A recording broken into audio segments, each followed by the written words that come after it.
So able to see my screen, right? Yes.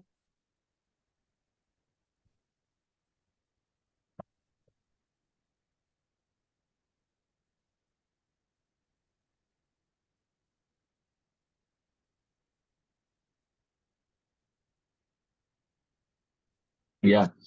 So today, just we will discuss about this Postgres architecture. So this entire Postgres architecture we divide into three parts. Okay. So Okay. this architecture we divide into three parts. And one is general purpose architecture. Okay. Second one is memory based architecture.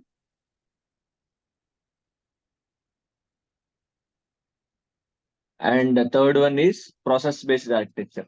So if you take any of the RDBMS, it can be Oracle, or it can be a Postgres, DB2, or SQL Server. This kind of architecture would be one and the same. The type of processes may change, the type of memory may change, and but the whole concept of architecture remains similar. Okay, so we divide Okay. this entire Postgres architecture into three parts. One is pro- general purpose architecture, memory based architecture, and process based architecture.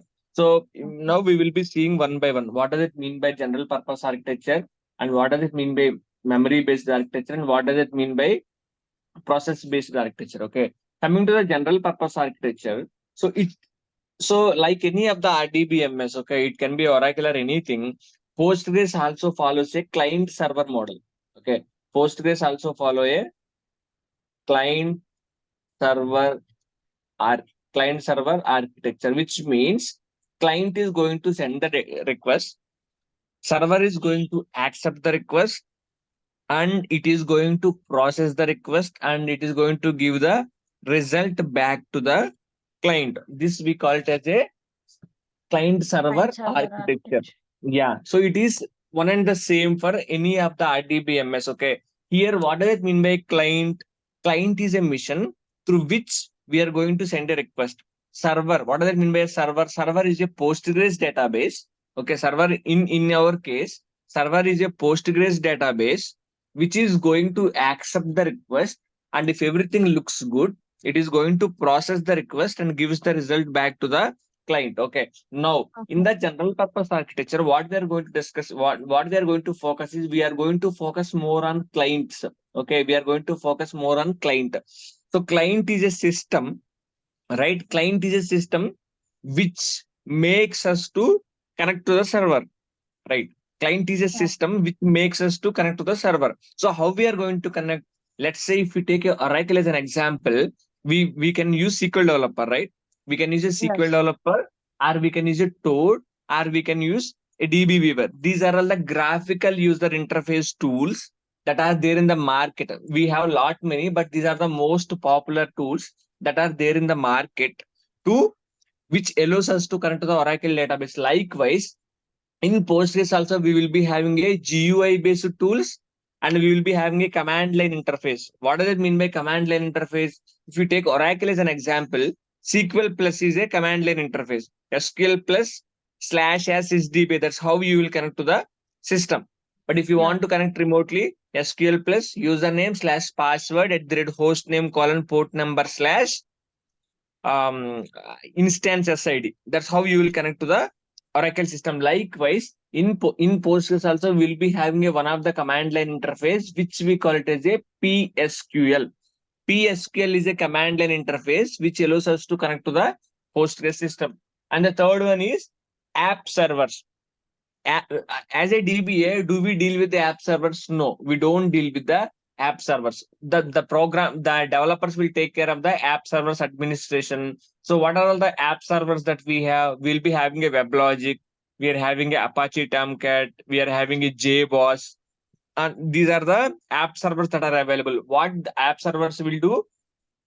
App servers makes a communication between the Java program and the database. In our case, what is the database type? It is a Postgres database. Okay. So what are the tools that are available in the market? Tools are, one SQL. is GUI based tools, Okay. Yeah. GUI based and command line as well. CLI, command line CLI. interface, and third one is app servers. Yeah. Okay, app servers. Apache. So coming to the GUI based tools, what are the GUI based tools that are there for Postgres? It is SQL. pgadmin. GUI based is a SQL. pgadmin and Okay. Dba-holic Yeah. and Okay. Pentahio. SQL Workbench. What it is? Yeah, SQL Workbench is for MySQL. So, Okay. Okay. yeah. So for the GUI based tool, the most popular tool is pgadmin. Mostly we will use this tool, and Db-holic, it will be used by the developers, and it is a licensed one like Toad. Okay. So coming to the Okay. command line interface, what is the command line interface that we have? We have a PSQL. PSQL is a command line interface which we have, which is allowed us to connect to the Postgres database. Postgres. App servers are Apache Tomcat, Apache Tomcat. WebLogic, JBoss. So do we deal with these servers? No, we don't deal with them. So as a DBA, we will be using either GUI based tools or CLI. CLI based. As a DBA, so as you are working as Oracle DBA, what will be the most tool that you will use? You will use SQL plus, right? Yeah, SQL Star SQL plus. plus. Yeah, we prefer to go for the CLI instead of going for the GUI based tools. But as a developers, they'll go for the GUI based tools. Okay. So this is about the general purpose architecture. Okay. So general purpose architecture deals with the mode of communication to the database server. Okay. What are the different tools that we have? We have a GUI based tools. We have a command line GUI. interface and we have a app server. App Coming to the server. GUI based tools, we have a pgadmin, Db-holic and Pentahio. Coming to the CLI, we have a PSQL. Coming to the app servers, we have App a servers. Apache Tomcat, Apache WebLogic, WebLogic and JBoss. and JBoss. Yes. So the next thing is we are going to discuss about the memory-based architecture. Okay. We are going to discuss about the memory-based architecture.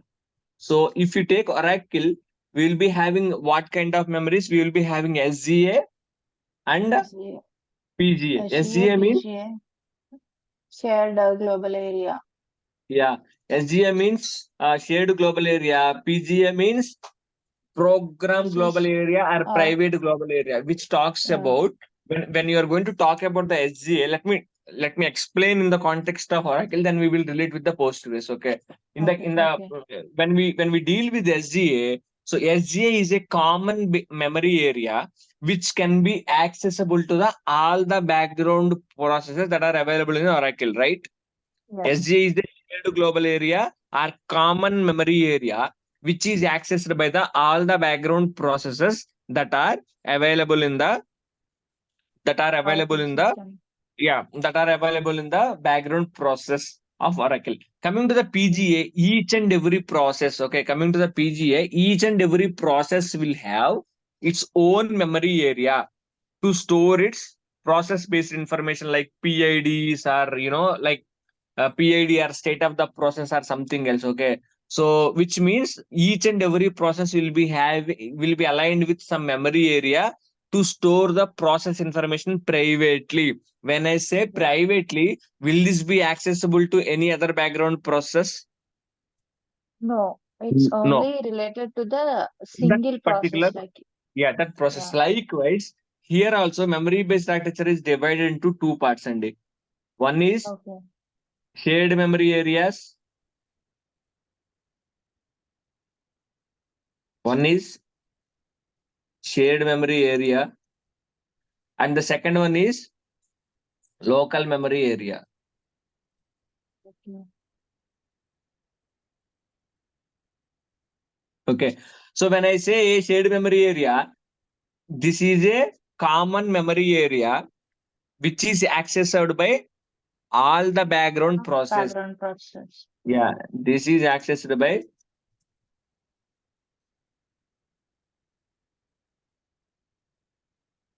all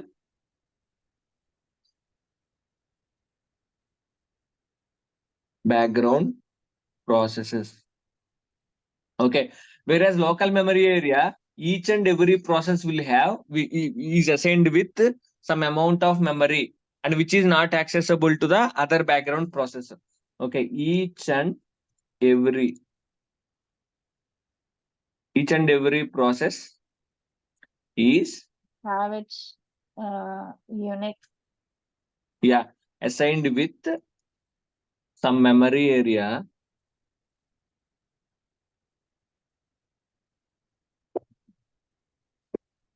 each and every process will be assigned with some memory area which is not accessible to which is Other private background processes or which is private and not accessible to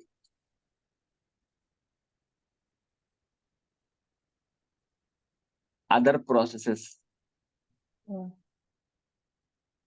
Okay, which is not accessible to other processes. Okay, this is the difference between shared memory area and local memory area, Okay. which is Okay. one which is equal to SJ and PJ in Oracle, whereas the shared memory area is accessible to all the background processes that are available in Postgres, whereas each and every process in Postgres is assigned with its own memory area and which is private and not accessible to any of the other processes. Now we will be discussing each segment, okay, in detail. Okay, so now we will be Okay. discussing with the shared memory areas. Okay, Okay. shared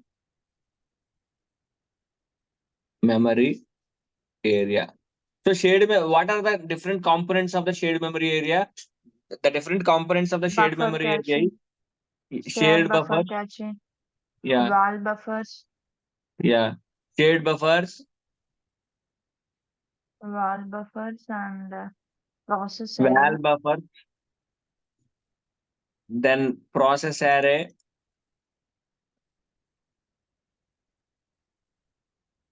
and fourth one is a clock buffers. Clock. Okay, these are the different Okay. components of the shared memory area. So, what are the different components of the shared memory area? We are having a shared buffers, we are having a val buffers, we are having process array, and we are having clock buffers. These are the shared memory components which are accessible to each and every background process in Postgres. Okay, Postgres. clear? Yeah. Now we will be Yeah. discussing about the shared buffers, right? Now we'll be Yeah. discussing about the shared buffers. Shared buffers are in the form of pages. Pages is nothing but blocks. Yeah. So So this shared buffers is equal to this shared buffers is equal to Buffer database buffer caching, cache in Oracle. Oracle. Right? Yeah. This is equal to database buffer cache in Oracle, and the shared buffers is a RAM based memory area or disk memory. This is a It's a RAM based RAM memory based. area. Whatever the value that you are going to assign to this, it will be taken from the RAM only. Okay, this is a RAM based memory area. This is a RAM based memory area. And one more thing is what is the parameter? Okay, if it is a SGA in Oracle, you will be having SGA target and SGA max and SGA target and PGA target and SGA max underscore target. Likewise, it will be there, right? Yes. Likewise, for the shared buffers, what is the value? It is shared underscore buffers is the parameter through which you can change the value or you can see the value. Shared buffers is the parameter.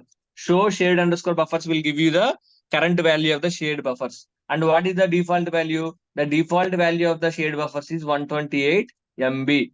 Okay, what is the recommended value? The recommended value is 25% of system RAM. This is recommended value. Yeah. So what is the recommended value? The recommended value is 25% of the system RAM. Now we will be discussing about the purpose of the shared buffer. Okay. So as a client, whenever you send a request, okay, you send a request like select to star from EMP. Okay. Whenever you Yeah. send any request, okay, it will be whenever you send any request, it will go and check whether the requested data is available in the shared buffers or not. If the requested data is available, then we call it as a catch a hit.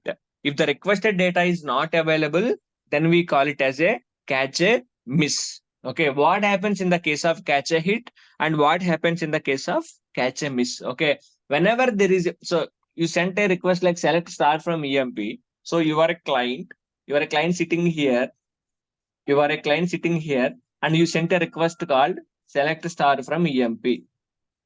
Select star from EMP. First, it will go and check whether the requested data is available in the shared buffers or not. If the requested data is available, then we call it as a catcher hit, and the data is taken from the shared buffers and given back to the client. Okay.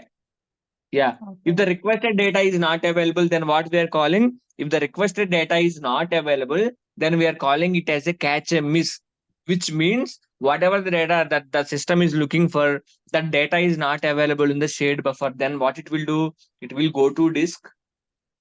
It Okay. will It fetch will in the go to, data files yeah, using it the will go DB to disk. It will writer scan background the, process. yeah, it will scan everything, and from that it will take the data and keep the data back in the Shared buffer.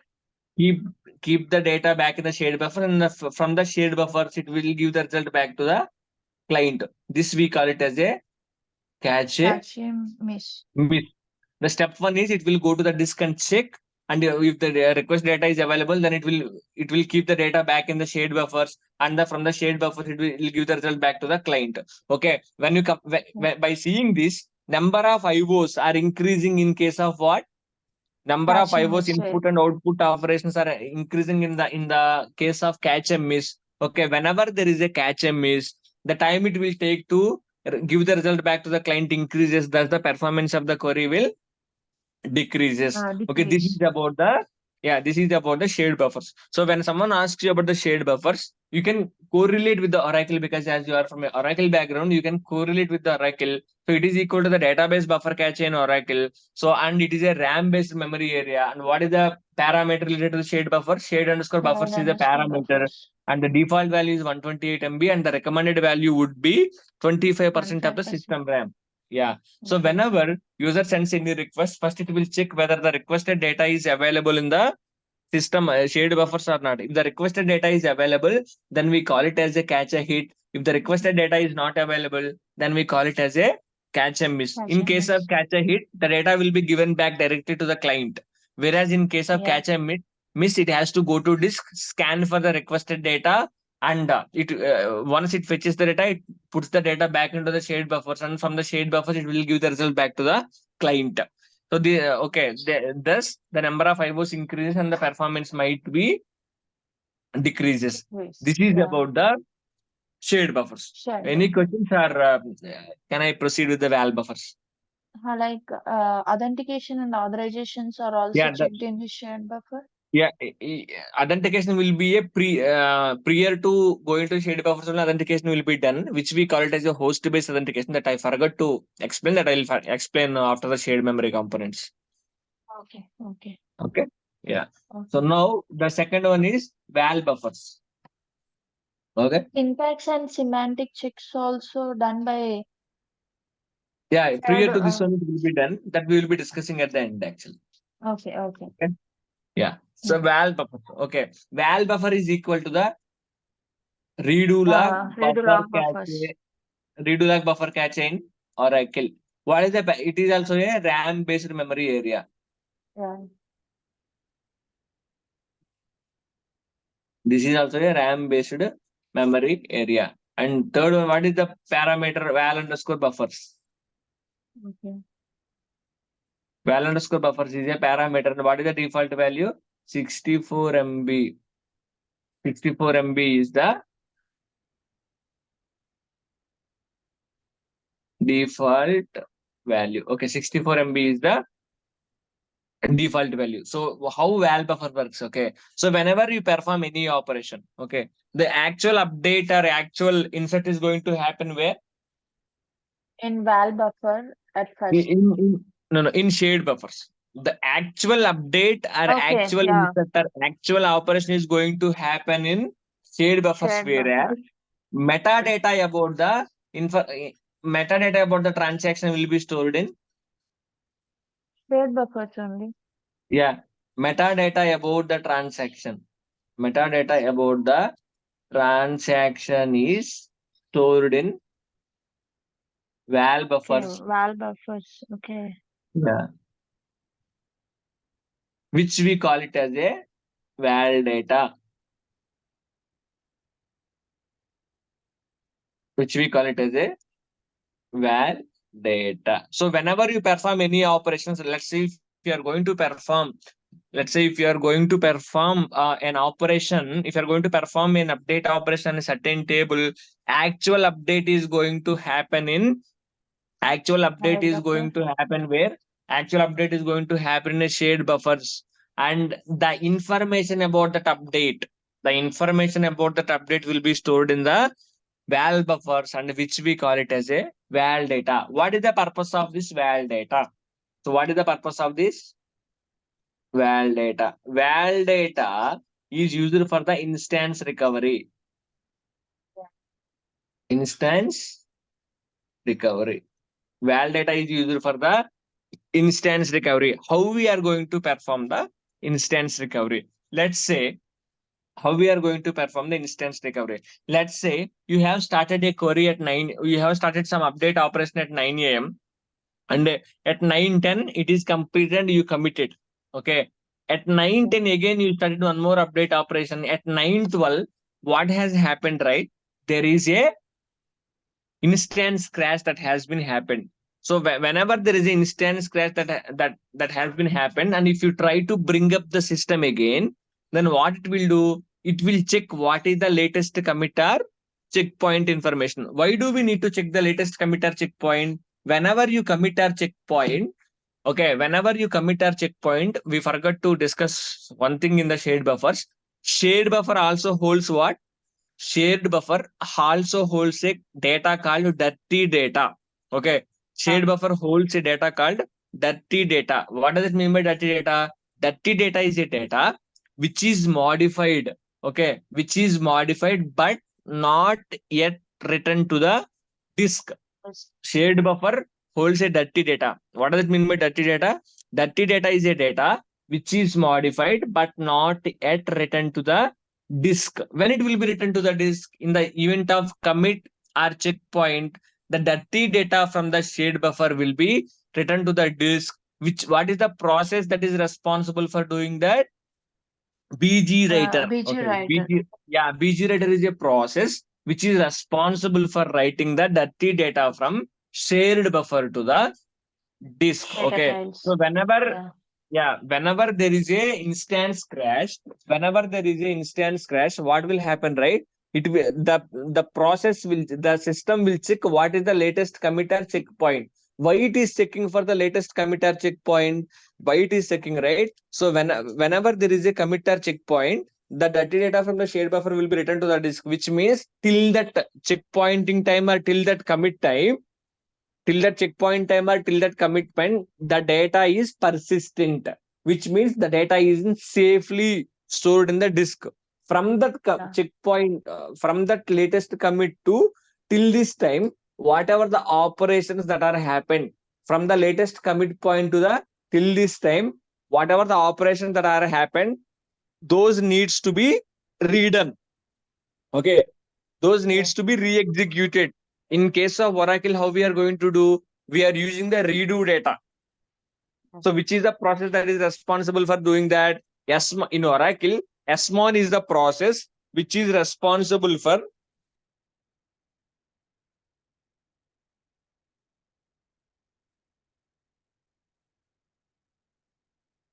Hari garu in, mute. yeah. In Oracle, SMON is a process which is responsible for instance recovery. In Oracle, how SMON is going to perform the instance recovery? It is going to use a redo logs information. So redo logs, whatever the redo logs that are storing, the same data will be stored by the val buffer here.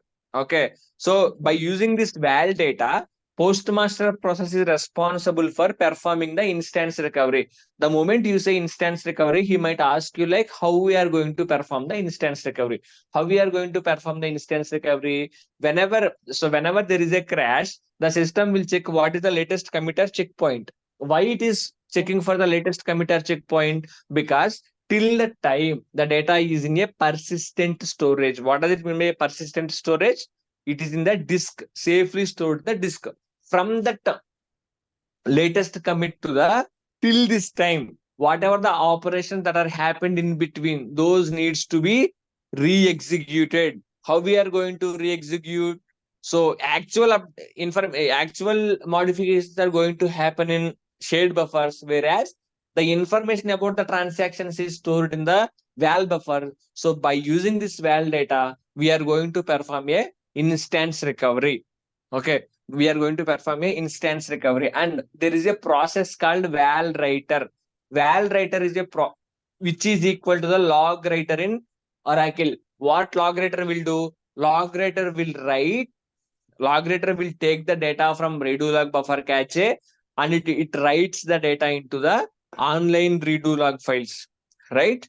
Likewise, in Postgres, we have a val writer which takes data from val buffer, and it will write the data into the val Val files. segments. Yeah, which we call it as a val files or val segments. Clear? Okay. Yeah. Now, so now we will be having a two more components, which is like process array and clock buffers. Clock Okay, buffer. we will be not discussing about the process array because we don't see any documentation related to process array in even Postgres site. Okay, Okay. that is completely managed by the Postgres system itself. Okay, now the last thing that we are going to discuss in the shared buffers is clock buffers. Shared memory areas is clock buffers. Okay. So clock buffer Clog. stores, yeah, clock buffer stores, CLOG. yeah, CLOG, yes, Okay. clock. So what clock buffer stores? Clock buffer stores information about the state of the transaction. Okay.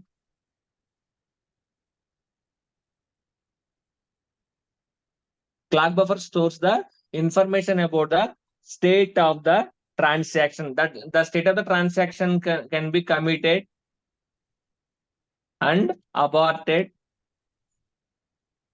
cancelled, or in progress. Do we have any parameter related to clock buffers? No. Postgres itself, okay, do we, and there is zero administration requires from the DBA side because Postgres itself maintains this clock buffers. Postgres itself maintains this clock buffers in tiny amounts, okay. Okay. Okay, this is about the clock buffers. Okay, clock buffer stores the state of the transaction. A state of the transaction can be anything. And do we need any manual intervention or DBA intervention to maintain these clock buffers? No. The Postgres system itself is going to maintain these clock buffers in a tiny amounts. So this is about the shared memory components of the Postgres system. Okay, coming to the local memory areas. Okay, coming What to is the the use of this clock buffer? yeah, so this clock buffers will be internally used by the Postgres system to maintain the transaction consistency. Okay. So as it is going to store the state of the transaction, this will be used internally by the Postgres Okay. system for its operations. Okay. We cannot Yeah. see any log or Yeah, anything related. we can't see anything, and we don't have even any parameter to increase or decrease this memory area depending upon the size of the transaction, or depending upon some components. The Postgres system itself maintains this memory area. Okay. Okay, so the second one is the local memory areas.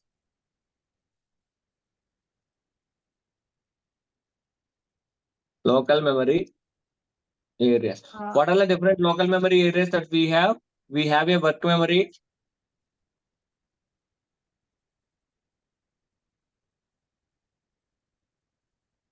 We have temporary buffers.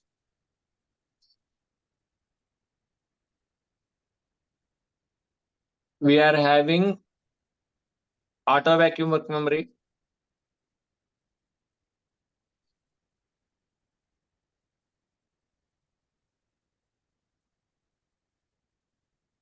and we'll be having maintenance work memory. yeah.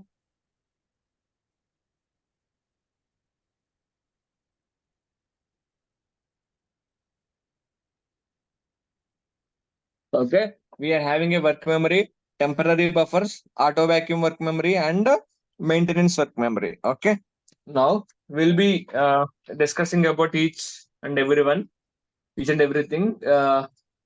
So now we'll be discussing about the work memory. Okay.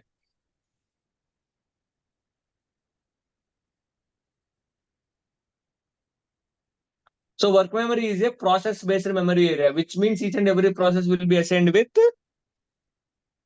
independently. Each and every process will be assigned with the value that is defined using a work memory. What is the parameter related to work memory? Work underscore mem is a parameter. Work underscore mem is a parameter. What is the default value? 4 MB is the default value. As it is a local memory area, each and every process, as it is a local memory area, each and every process will be assigned with the value that is defined using a parameter called work underscore mem. What is the purpose of this work memory? If your SQL query contains, okay, if your SQL query contains group by Local join. memory is nothing but a PCA in Oracle, right? Yeah.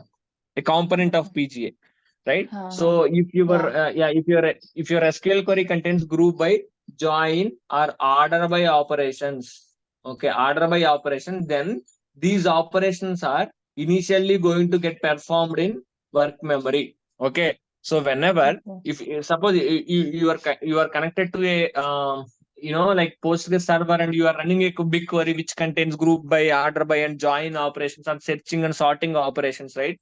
Those Yeah. operations are going to be performed in work memory. What if the work memory is not enough? If the work memory is not enough, okay, if the work memory of 4 MB is not enough, what is the default value? That is the 4 MB. If the work 4 memory MB. of 4 MB is not enough, then what will happen? Then the operations are spill onto the disk. If the work memory is not enough to hold these intermediate operations, then what will happen?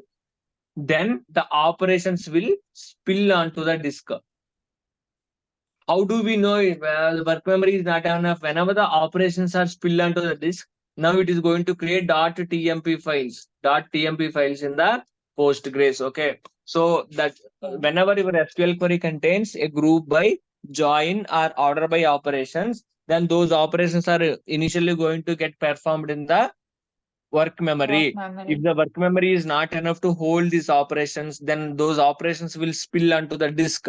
How do we know the operations are spilling onto the disk? Whenever the operations are spilling onto the disk, .tmp files will be get created. What is the lifetime of these .tmp files? Once the session is disconnected or once the ongoing query is completed, these .tmp files will be deleted Deleted. automatically. Yeah, these files will be Okay. deleted automatically, and we should be very careful.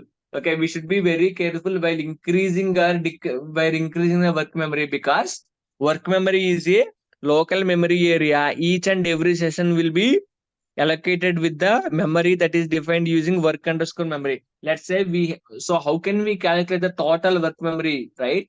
How can we calculate the Yeah. total work memory? Is total work underscore mem equal to number of sessions into value of work underscore mem. Okay, this is how we are going to calculate the effective work memory area, effective utilization of work memory. So we should be that is the reason why we don't give the work memory in GBs. Okay, because let's say you have a system with 20 GB of RAM, and you gave a work memory of 2 GB each, and it is when and there are 30 sessions that are connected to the database, and it is trying to perform some operations. What would be the effective memory area? 10 into 2 GB, which is like 2 20 GB. GB. 20 Yeah, GB. yeah, 20 GB, which might lead to the system crash. So that is the reason why we should be very careful while assigning the work memory. So whenever we feel that work memory is not enough, we will try to increase it in the MBs only. We will not go for the GBs at any cost. Okay, so the Anyway, work even memory. we are not increasing, it will directly use the disk space, right? So Yeah, it will. what is the Yeah, it space? will use the disk space. But what is going to happen? So let's say it is going to use a disk space again. Once the query is completed, it has to accumulate the operations, right? It has to Yeah, yeah. read all the temp files. It has to read the all the temp files, and it has to read the work memory, and it has to It has to Get combine back to everything the to user. yeah. So there what will happen again? It will time it takes to combine these things will increases. Though the performance of the query will Agreed, yeah. decreases. Yeah. So the work memory. So the work memory. What you need to tell is like. So whenever if a query contains a group by, join, or order by operations, those operations are initially going to get performed in the work memory. If the work memory is not enough, then the operations will spill onto the disk. How do we know the operations are spilling onto the disk? How do we know? It's going to It is generate the going to temp create a files on .tmp. the disk. Yeah, .tmp files. Whenever a query is running and if you see .tmp files, which means the work memory is not enough to holding these intermediate operations. What is the parameter? Mm. Work underscore mem. What is the default value? And the For default MB. value is a 4 MB. Yeah, this is about Where the work. these .temp files will be stored on the disk? These Is there any the default? location of these, yeah, the location of these .tmp files, we can see it in the alert log file of the Postgres. In Oracle, we will be having Okay. a alert log file, right? Likewise, under the data Yeah. directory, we are having a location called log. There, Postgres SQL.log is a alert log file for the Postgres system. Whenever you open this, it will give you the location of the .tmp files. Okay. Okay. Okay, and Okay. so this is about the work memory. Now the second topic is temporary buffers. This is a pretty straightforward. Okay, temporary buffers.